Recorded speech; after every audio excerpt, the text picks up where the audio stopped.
নিয়ে যাবে। এবার মাঝখানে বিরাট বড় একটা নূরের সামিয়ানা, আল্লাহু আকবার বলেন, নূরের একটা কাপড়, নূরের একটা সামিয়ানা তাদের সামনে, ফেরেশতাদের সামনে ব্যারিকেড হয়ে দাঁড়ায় যাবে। ফেরেশতারা ডাক দিয়ে বলবে, মান আনতা, তুই কে? জবাব দিবে না, কই আমি ওদেরকে জাহান্নামে যাইতে দেব না। আল্লাহু আকবার বলেন, তুমি কে বলো? কই যে আমি হলাম এই লোকগুলার কোরআন। আল্লাহু আকবার বলেন, কোরআন বিরোধীরা দুনিয়াতে লাঠি সোটা নিয়ে কোরআন ওয়ালাদেরকে পিটিয়েছে, আর ওরা কোরআনের পক্ষ অবলম্বন করে মায়ের খেয়েছে, যদিও গুনাহের কাম বেশি করেছে, গুনার পাল্লা ভারী। এরা কোরআনের পক্ষ অবলম্বন করেছে। এবার ফেরেশতারা বলবে যে কোরআন শোনো। কি? ওই যে আল্লাহ তো রায় দিয়ে দিয়েছে, হুকুম দিয়ে দিয়েছে জাহান্নামীদেরকে নেওয়ার জন্য, একটু রাস্তা খালি করে দাও, আমি তাদেরকে জাহান্নামে একটু দিয়ে আবার। তাও কোরআন মানবে না। ওই জাহান্নামে যদি দাও, আমার আশেক কোরআন, কোরআনের আশেক যারা, তারা বঞ্চিত হয়ে যাবে, তারা বেয়াদবি হয়ে যাবে, অপমানিত হয়ে যাবে, রাস্তা দেওয়া যাবে না। এবার ফেরেশতারা আল্লাহকে ডাক দিয়ে বলবে, ও আল্লাহ, কুদরতি টেলিফোন, ঠিক কিনা?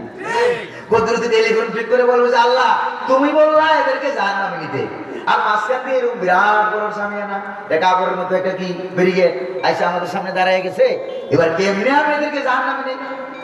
আল্লাহ পাক বলেন, তুই কে? কই আমি কোরআন। আল্লাহ পাক বলেন, আমি কে? ওই যে আমি কোরআন। আচ্ছা ঠিক আছে, আমার রায় তো পথ পরিবর্তন হয় না, হাকিম লড়ে তো হুকুম লড়ে না। বুঝছি ওরা তোমার আশেক, তোমার পাগল, গুনার পাল্লা তো ভারী, জাহান্নামের ফয়সালা হয়ে গেছে, একটু রাস্তা ছেড়ে দাও, তাদেরকে জাহান্নামে একটু হালকা শাস্তি দিয়ে আবার নিয়ে আস। কোরআন বলবে, আল্লাহ হালকা শাস্তি দাও, জাহান্নামে যদি ঢুকাও তাহলে তো আমার আশেক অপমানিত হয়ে যাবে, এইটা আমি সইতে পারবো না।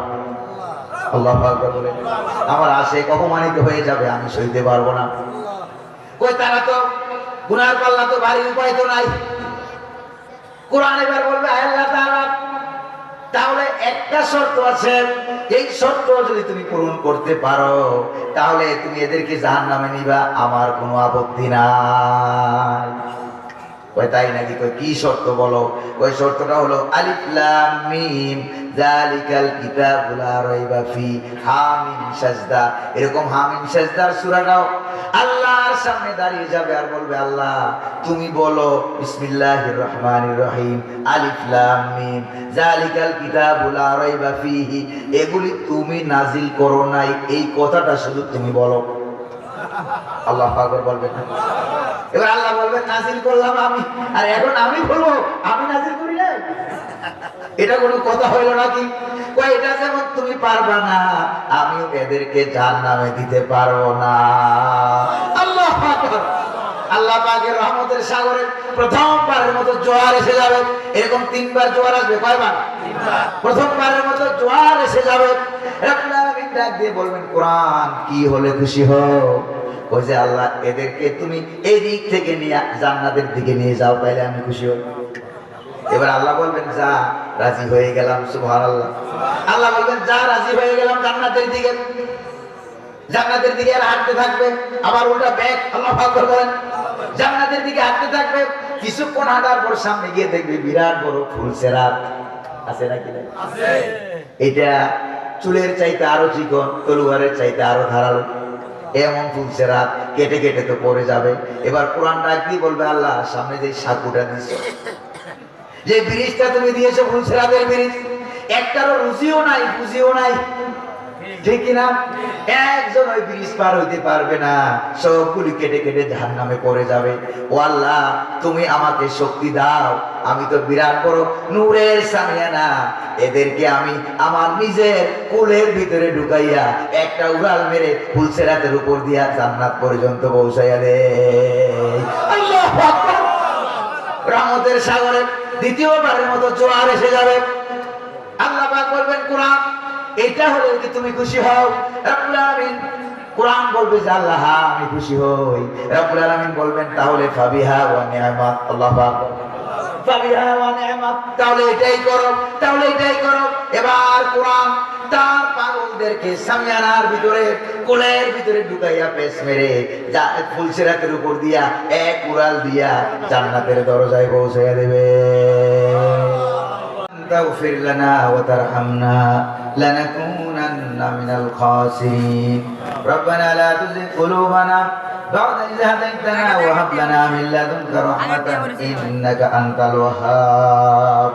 রব্বুল আলামিন চরলক্ষ্মীগঞ্জ মরহুম হাফেজ শামসুল হক রহমাতুল্লাহ আলাইহি নুরানি হাফিজিয়া মাদ্রাসা ও এতিমখানার হাফেজ ছাত্রদের পাগড়ি প্রদান উপলক্ষে আয়োজিত 88তম তাফসীরুল কোরআন মাহফিলে সমাপনী দিবসের শেষ লগ্নে এসে কয়েকবার দরুদ সালাম করে তোমার কালামুল্লাহ শরীফ থেকে তেলাওয়াত করে তোমার দরবারে হাত করেছি। রব্বুল আলামিন দয়া করে মেহেরবানি করে আমাদের দরুদ সালাম সোনার মদিনায় হুজুরের রওজা মুবারকে পৌঁছে দাও। তামাম পৃথিবীর মাটির নিচে যত মুমিন মুমিনাত শুয়ে আছেন সকলের আরওয়ার পরিসওয়া পৌঁছে দাও।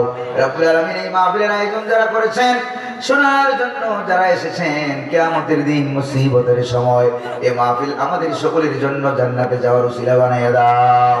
আল্লাহ তাআলা এই মাহফিল উপলক্ষে অত্র এলাকা থেকে আশপাশ থেকে বিভিন্ন ভাইরা বোনেরা অনেক টাকা পয়সা চাল ডাল দান করেছে।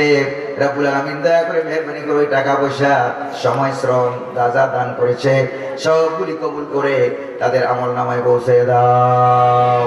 রব্বুল আলামিন তোমার এক বান্দি সন্তান সম্ভব, রব্বুল আলামিন দয়া করে মেহেরবানি করে তোমার এই বান্দি ফাইমা নামক বোনকে সুন্দর করে তুমি একটি ফুটফুটে সন্তান দান করে দাও। আল্লাহ সহজভাবে দান করে দাও, মা এবং বাচ্চাকে সুস্থ রাখার তৌফিক দান করে দাও।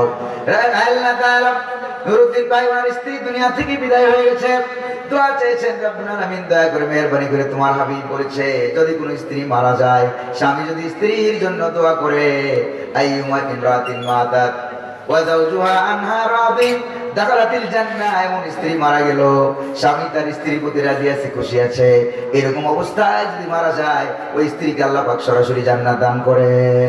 আল্লাহ দয়া করে মেহেরবানি করে তাকে তুমি জান্নাত দান করে দাও, তার স্বামীকে তুমি সবরে জামিল ইখতিয়ার করার তৌফিক দান করে দাও। আল্লাহ তাআলা রব্বুল আলামিন এই মাদ্রাসার ছাত্রদেরকে কবুল করো, হক্কানি আলেম বানায়া দাও, অত্র এলাকাবাসীর মন মানসিকতায় মাদ্রাসার দিকে তুমি যোগাইয়া দাও, উস্তাদদেরকে কবুল করো। আল্লাহ তাআলা 88তম মাহফিল রব্বুল আলামিন, তার মানে অনেক মানুষ এই মাদ্রাসা থেকে বেরিয়েছে, অনেকে দুনিয়া থেকে চলে গেছে। আল্লাহ তাআলা অনেক উস্তাদরা দুনিয়া থেকে চলে গেছে, মাদ্রাসা মাহফিলের শুরু থেকে যারা ছিলেন আল্লাহ হাফেজ শামসুল হক রহমাতুল্লাহ আলাইহি সহ আরো যারা বিদায় হয়ে গেছে, রব্বুল আলামিন দয়া করে মেহেরবানি করে তাদের কবরে সওয়াব পৌঁছে দাও। আল্লাহ তাআলা এই মাহফিলকে উসিলা করে জড়িয়া অত্র এলাকায় শান্তি কায়েম করে দাও, তোমার খাস রহমত এবং বরকত তুমি নাজিল করে দাও। আল্লাহ বড় বড় হাক্কানি আলেম তৈরি হবে, পয়দা হবে, সেই তৌফিক আল্লাহ তুমি দান করে দাও। আল্লাহ তাআলা আমরা জানাত করেছি কারো মা নাই, কারো বাবা নাই, কারো আত্মীয় স্বজন নাই, কারো আব্বা আম্মা দুনিয়া থেকে একেবারেই বিদায় হয়ে গেছে, আব্বাও নাই আম্মাও নাই, কারো শ্বশুর শাশুড়ি নাই, উস্তাদ আসাতিজা পীর মুর্শিদ উলামায়ে কেরাম আল্লাহ তাআলা যারা আমাদের ছেড়ে দুনিয়া থেকে বিদায় হয়ে গেছে সকলের কবরে সওয়াব পৌঁছায় দাও। রব্বির হামহুমা কামা রব্বায়ানি সগীরা, সকলে পড়েন রব্বির হামহুমা কামা রব্বায়ানি সগীরা। আল্লাহ তাআলা প্রচন্ড ঠান্ডা শীতকে উপেক্ষা করে গভীর রজনী পর্যন্ত তোমার বান্দারা বসে আছে, আল্লাহ তাআলা রহমতের নজর দিয়া তাকাও, পড়ে গিয়া জিস पर नजर बंदा को मौला कर दिया, आ गया जिस दम में जुश कतरों को दरिया कर दिया, हर हमेशा देने क्यों तैयार है, जो न मांगे उससे क्यों बेजार है, अगर अपनी मौत से कोई बाशर नहीं, समा सो बरस की है पल की खबर नहीं, इलाही बख्श दे हमको गुनाहों में भरा हो, मैं उम्मीद तेरी रहमत की और शफाअत हुजूर का। रब्बना आतिना फिद दुनिया হাসানা ওয়া ফিল আখিরাতি হাসানাতা ওয়া কিনা আযাবান নার। আল্লাহ তাআলা যারা অসুস্থ আছে দয়া করে মেহেরবানি করে শিফায়ে আজলা কামিলা নসিব করে দাও। প্রিয় ভাইরা আমার জন্য একটু দোয়া করবেন, অসুস্থ বুকও ব্যথা, গলাও ব্যথা, দোয়া করুন প্রিয় ভাইরা, আল্লাহ যেন তার এই নগণ্য গোলামকে কোরআনুল কারীমের জন্য যোগ্য খাদিম হিসেবে তৈরি করেন, দুনিয়া এবং আখিরাতে মুক্তির ব্যবস্থা করেন। যা যা দরকার, সুস্থতা দরকার, কণ্ঠস্বর দরকার, আল্লাহ যেন দয়া করে মেহেরবানি করে ইলম কালাম তার এই গোলামকে দান করে বলি আমিন। রব্বানা তাকাব্বাল মিন্না إنك أنت السميع العليم وتب علينا إنك أنت التواب الرحيم سبحان ربك رب العزة عما يصفون وسلام على المرسلين والحمد لله رب العالمين واجعل آخر كلامنا عند الموت لا إله إلا الله محمد رسول الله